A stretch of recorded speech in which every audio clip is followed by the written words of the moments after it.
नमस्कार, स्वागत है आपका वेट सॉल्यूशन चैनल में। अगर हौसले बुलंद हो तो कुछ भी किया जा सकता है।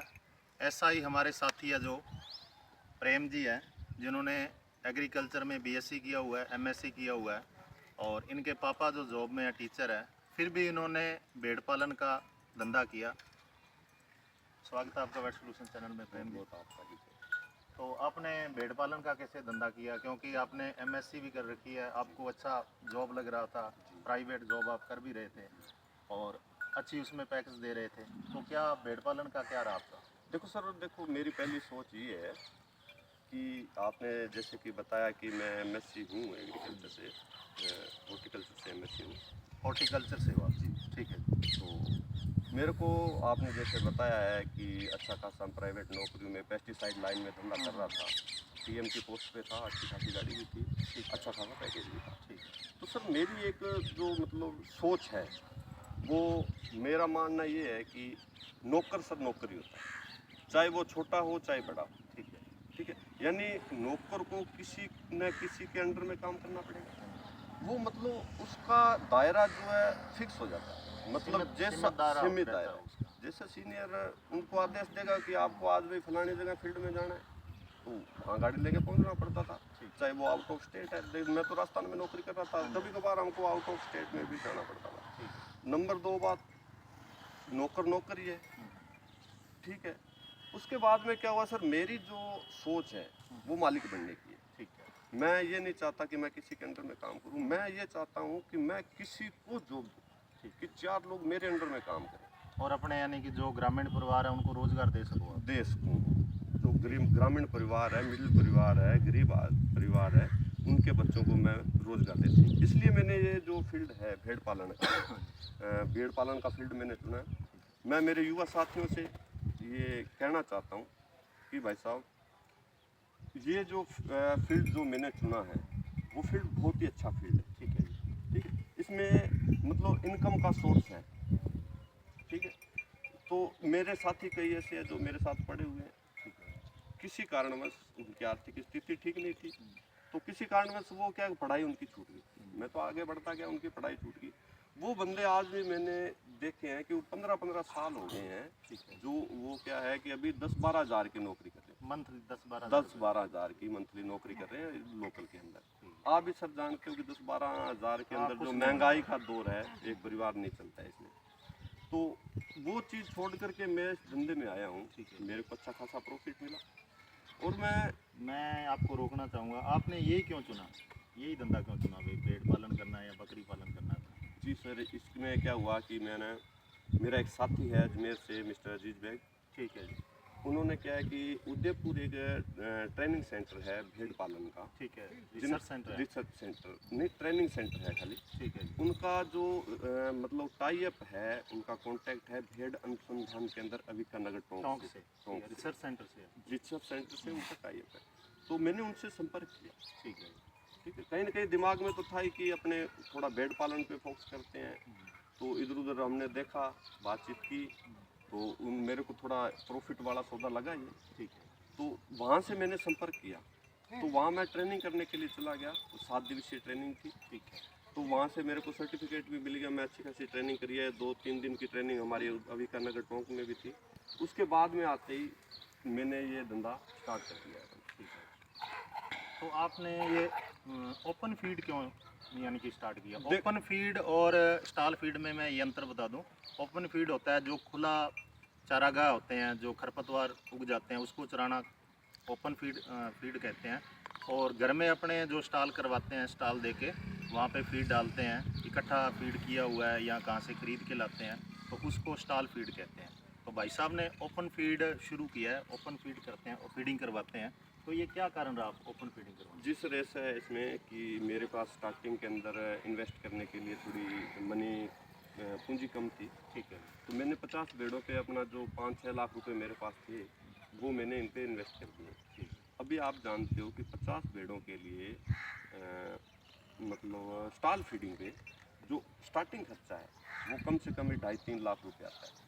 तो सर वो थोड़ी सी मनी प्रॉब्लम के चलते, क्योंकि आप भी जानते हो कि उसमें स्टार्टिंग कॉस्ट जो है ज़्यादा आती है, क्योंकि उसमें शेड वगैरह बनाने पड़ते हैं और भी सब व्यवस्थाएं करनी पड़ती है, सूखे चारे की, हरे चारे की व्यवस्था करनी पड़ती है। तो उस वजह से अभी वो जो मेरे पास जो पर्याप्त पैसा ना होने की वजह से मैंने ओपन ग्रेजिंग फील्ड जो है वो चुना है। इसमें कोई दिक्कत नहीं है सर, अभी हम गंगानगर ज़िले से हैं तो आप भी जानते हो यहाँ चराने के लिए कोई कमी तो है नहीं। बस थोड़ी सी मेहनत करनी पड़ती थोड़ी सी मेहनत करनी पड़ेगी, इस वजह से अभी स्टार्टिंग में ये जो है मतलब 2 साल इसमें हम ओपन ग्रेजिंग में इनको डाल दें। उसके बाद में जैसे ही मेरे पास मतलब वो समस्या जो मनी प्रॉब्लम की वो समस्या दूर होती है, वैसे ही अपने स्टॉल फीडिंग स्टार्ट कर देंगे। आप संतुष्ट हो इस काम से? बिल्कुल सर, बिल्कुल बिल्कुल। ठीक है, कमाई अच्छी हो रही है? अच्छी कमाई हो रही है, मतलब जिस हिसाब से इन्वेस्टमेंट किया था उस हिसाब से बहुत अच्छी कमाई है। क्योंकि आप एजुकेटेड हो तो डिवर्मिंग का पूरा ध्यान रखते हो। 3 महीने बाद डिवर्मिंग करवाते हो, वैक्सीनेशन प्रॉपर कराते हो, और डिवर्मिंग को आपको पता है अभी चेंज करके देनी है। लीवर फ्लूक के बारे में आपने पढ़ा है, और इसमें जो ये आ रही है डिजीज़ आ रही है उसके बारे में भी आपने पढ़ा है, अभी कौन सी है, ब्रोंकाइटिस है, या आपको एग्रीकल्चर में पढ़ाया जाता है। तो उसका आप कैसे करते हो? सर देखो, कुछ तो हमारा को पहले से नॉलेज था, हाँ, कुछ एक मतलब क्या अभी जो मैंने आपको बताया कि उदयपुर में ट्रेनिंग करते हैं, ठीक है, वहाँ डॉक्टर साहब बहुत अच्छे थे। ठीक है, तो उन्होंने एकदम डीपली जाके विद सिम्टम, ठीक है, और उनके पास बाकायदा वीडियो थी हाँ जी, कि ये डिजीज आती है तो ये सिम्टम है, ऐसे ऐसे करके पशु करेगा, ये लक्षण आएंगे और उसका ट्रीटमेंट ये आपको देना है। सर वो वहाँ जो 7 दिवसीय मेरी ट्रेनिंग थी, वहाँ से सब कुछ मैंने प्रॉपरली सीख लिया है। ठीक है। सीख लिया तो वो जैसे अब मेरे को लगता है कि ये इस डिजीज़ के सिम्टम आ रहे हैं, तो वो वैक्सीनेशन उसी हिसाब से कर देते हैं। बाकी जो रेगुलरली जो वैक्सीनेशन चल रही है अपनी, जैसे खिड़कियाँ वगैरह की जो भी है वैक्सीनेशन, इनके अंदर जो बीमारियाँ, वार्षिक बीमारियाँ मान लो चाहे सीजनली बीमारियाँ आप मान लो, वो जैसे भी आती है तो उसका प्रीमियम में हम वैक्सीनेशन कर देते हैं। तो इसमें आप जैसे कह रहे हो वैक्सीनेशन के बारे में, जैसे कई बार ब्रोंकाइटिस हो गया यानी कि सांस लेने में दिक्कत है, तो उसमें आप फिर एंटीबायोटिक का प्रयोग करते हो या ओरल मेडिसिन देते हो आप? नहीं सर, उसमें ज़्यादातर एंटीबायोटिक की जरूरत है। उसके अलावा हमारे पास भेड़ों को भाप वगैरह देने की भी फैसिलिटी है, ठीक है, वो मशीन मेरे पास ला रखी है। ठीक है। तो भाप वगैरह देते हैं, एंटीबायोटिक जैसे ह्यूमन में देते हैं अपने सांस लेने में दिक्कत आ रही है, नेबुलाइजर बोलते हैं। नेबुलाइजर नेबुलाइजर मशीन मेरे पास लाई है। नेबुलाइजर भी आप देते हो? नेबुलाइजर करते हो, ठीक है। डायरिया वगैरह में आप ऑल इनको मेडिसिन देते हो? हाँ जी। मोर्टेलिटी क्या रहती है, यानी कि डेथ आपके कोई हुई या नहीं, कितनी डेथ नहीं रहती सर है? देखो, इसमें ऐसा है, इसमें जो अपने आंकड़ा लगाते हैं, तो उसमें अपने मिनिमम वार्षिक है जो, मतलब मान के चलो आप, जो कागजों में तो मान के चलते हैं कि 20% आपको लॉस होने हैं, ठीक है। साल का। तो अपने उतना है नहीं। रियलिटी में कितना हुआ आपको? 9 Reality- महीने में कितना हुआ? सर 9 महीने के अंदर मेरे देखो 50 भेड़ों में से ये कोई 2-3 भेड़ें मुश्किल से मिली। ठीक है, क्या कारण रहा उसका? उसका कारण ये है सर, प्रॉपर मैनेजमेंट। ठीक है, सभी भेड़ पालक साथियों से मैं यही कहना चाहता हूँ कि अगर आपके पास प्रॉपर मैनेजमेंट है तो आपका लॉस जो है बहुत कम होगा, यानी उसका प्रॉपर मैनेजमेंट। कुछ लोग देखो ऐसे है कि कुछ लोग जो इस धंधे में आते हैं, भेड़ पालक जो है मेरे साथी, वो बहुत कम पड़ेगी, कम पढ़े लिखे हैं, उनको जानकारी नहीं है, जानकारी मेडिकल नहीं। वाला बताता है वो मेडिसिन लगा देते हैं, या यो सेफाडोनर है दूसरे वो बताते हैं वो मेडिसिन लगाते हैं। ये तो इतना मेडिसिन हमने भी देखा है कि कई बार इतना मेडिसिन ओवर यानी कि डोज दी जाती है कि इंटरनल ऑर्गन डैमेज हो जाते हैं, पशु की डेथ हो जाती है, ये सिस्टम रहते हैं। तो आपको यानी कि पढ़ा लिखा नॉलेज होना इसमें बहुत ज़रूरी है अगर मोर्टेलिटी कम करनी है। बहुत ही जरूरी है। तो क्या कहना चाहोगे आप भेड़ पालकों के लिए, अगर कोई सीरियस केस है तो डॉक्टर की एडवाइस आप?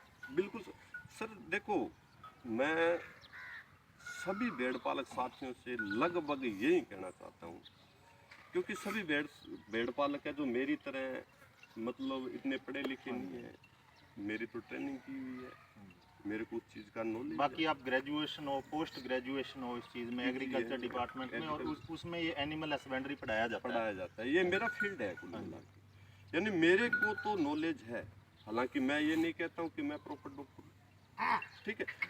मतलब मैं सभी भेड़ पालकों से यही कहना चाहता हूँ कि अगर आपकी भेड़ के अंदर कहीं भी किसी भी पल कोई भी दिक्कत आए, आपको लगे भी ये सांस थोड़ा कम ज़्यादा ले रही है या इसका टेम्परेचर हाई है या लो हो रहा है, तो आप उस कम चराव कर रही है, कम चराव कर रही है, नेजल डिस्चार्ज ज़्यादा बैठ रही है, ठीक है, यानी स्ट्रेस में है तो खड़ी खड़ी वो खड़ी है, कई बार बैठी है तो बैठी है। तो उस कंडीशन के अंदर आप डॉक्टर की सलाह ज़रूर लें, खुद का देसी इलाज जो उससे परहेज रखें। और कुल मिला के मतलब यही है कि डॉक्टर की सलाह तो लें लें, आप अपना परमानेंट डॉक्टर रखें एक फिक्स, ठीक है, उसको कॉल करें भाई आके चेक करके। मेरा सभी भेड़ पालकों से ये कहना है कि आप डॉक्टर की सलाह के बगैर अगर कुछ करते हो तो आप कहीं ना कहीं घाटे में, हाँ घाटे में जाओ। एक आप एग्रीकल्चर डिपार्टमेंट से हो, डिपार्टमेंट क्या आपने एग्रीकल्चर पढ़ा है, तो जैसे नया घास आता है जी। तो उसके बारे में आपको जानकारी है भी, कैसे डायरिया हो जाता है, कच्चा घास होता है देने से, तो उसमें आप बचाव करते हो या कैसे? नहीं सर, हम देखो इसमें एक रेशियो होता है। अगर आप खाना इसका चेंज कर रहे हो, एकदम चेंज हो रहा है, एकदम चेंज हो रहा है, ड्राई से पानी वाले में जा रहे हैं, अपने ग्रीन में जा रहे हैं, ड्राई से ग्रीन में जा हाँ। रहे हैं तो दिक्कतें आएंगी। ये मेरे से लिख के लो, या ड्राई से एकदम अपने ग्रीन में आ रहे हैं तो दिक्कतें आएंगी। उसको क्या है कि पहले 70-30 करो, यानी धीरे धीरे, मेरे कहने का मतलब है पहले 70-30 करो, फिर 50-50 करो, फिर 30-70 कर सकते हो। लेकिन उसमें मेरे कहने का मतलब है कि एकदम आप चेंज करोगे ना तो दिक्कतें आएंगी ही आएंगी। यानी एकदम खाना हमें चेंज कभी भी नहीं करना, कभी भी नहीं करना, क्योंकि मौसम भी चेंज होता है उस वक्त, उस ये वक्त दिक्कत मौसम आती भी है। चेंज होता है।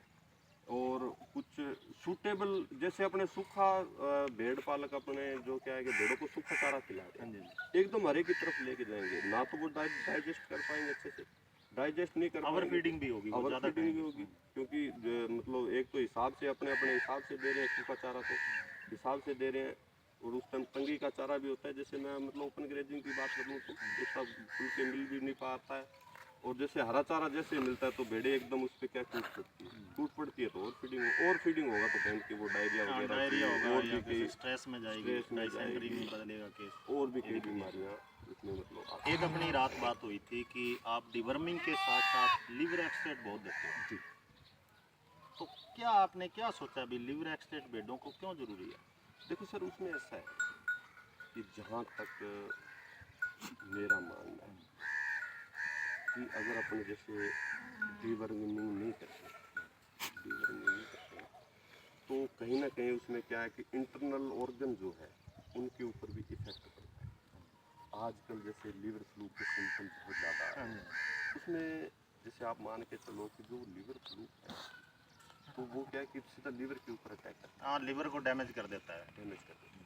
उसके कवरअप के लिए जो लीवर टॉनिक है वो देना बहुत जरूरी है। लीवर टॉनिक, एक चीज़ मैं आपको सर भेड़ पालक साथियों को बता दूं कि जो लीवर टॉनिक है उसके कई फंक्शन है। मतलब वो खाने को पचाने में भी मदद करता है अच्छे से, उसका मतलब जो एक माइक्रोन्यूट्रेंट निचोड़ के, जैसे आम भाषा में अपने बात कर लें, माइक्रोन्यूट्रेंट निचोड़ के बॉडी को देने का काम देता है। देता है। और इंटरनल ऑर्गन भी, जैसे मान लो खुराक की अगर कमी पूर्ति हो गई शरीर क्योंकि में, वर्म्स लिवर में भी हो सकते हैं, आंत में भी हो सकते हैं, लंग्स में भी हो सकते हैं, आंख में भी हो सकते हैं, तो आप चेंज करके देते हो वो तो बहुत बढ़िया है। और साथ में लीवर एक्सट्रैक्ट दे रहे हो, लीवर बढ़िया रहेगा तो पाचन क्रिया सही रहेगी, आपका कहने का मतलब है पशु स्वस्थ रहेगा, क्योंकि लिवर डिटॉक्सिफिकेशन करता है ब्लड का, ठीक है। तो ये कारण आप लिवर एक्सट्रैक्ट मेजर आपका जो मेडिसिन रहा है ये मोर्टेलिटी कम करने, ठीक है। धन्यवाद प्रेम जी, बहुत बहुत आपका। और मैं ये कहना चाहूँगा पशुपालक भाइयों को, क्योंकि प्रेम जी से सीखें और भेड़ पालन करें। धन्यवाद। ओके।